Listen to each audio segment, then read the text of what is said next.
2017 était une année électorale. Nos enseignants et nos chercheurs étaient en première ligne pour analyser la campagne et les enjeux de la présidentielle. À la fois, la politique, en effet, est rejetée, toutes les enquêtes le montrent, mais le spectacle politique continue à passionner, particulièrement le spectacle présidentiel. Dimanche 23 avril, l'amphi-Boutmy était comble pour les résultats du premier tour. Depuis lors, et en attendant la visite d'Emmanuel Macron dans son ancienne école, c'est le Premier ministre, autre ancien de Sciences Po, qui est venu à la rentrée donner la leçon inaugurale aux étudiants de première année. Je suis venu leur recommander de profiter de la période extraordinaire qui s'ouvre pour eux.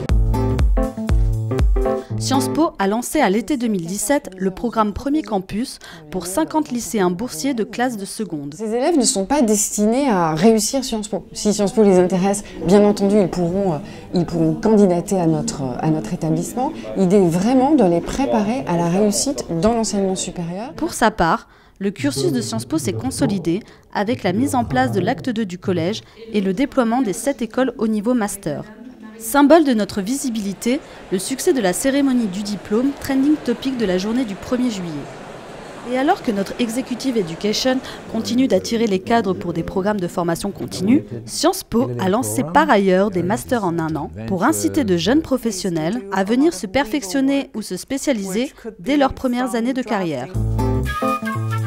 Belle année pour la recherche, puisque selon le Times Higher Education, Sciences Po se classe au 50e rang mondial en sciences sociales.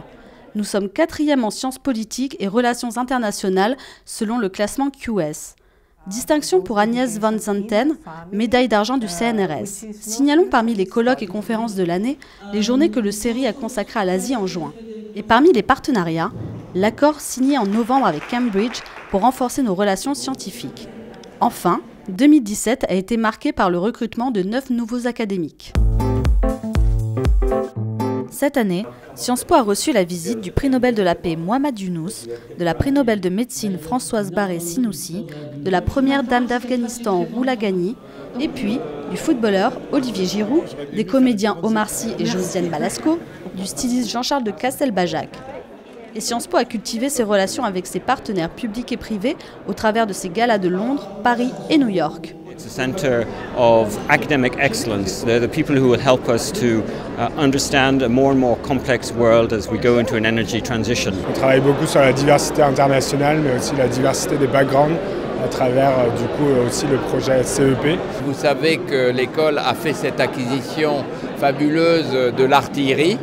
Et pouvoir transformer l'artillerie en un des campus nouveaux de l'école suppose des investissements assez importants auxquels on contribuera modestement. L'année s'achève en effet sur une nouvelle étape pour l'artillerie, la sélection de l'architecte qui rénovera et transformera le bâtiment. Suite de l'aventure en 2018. Sciences Po.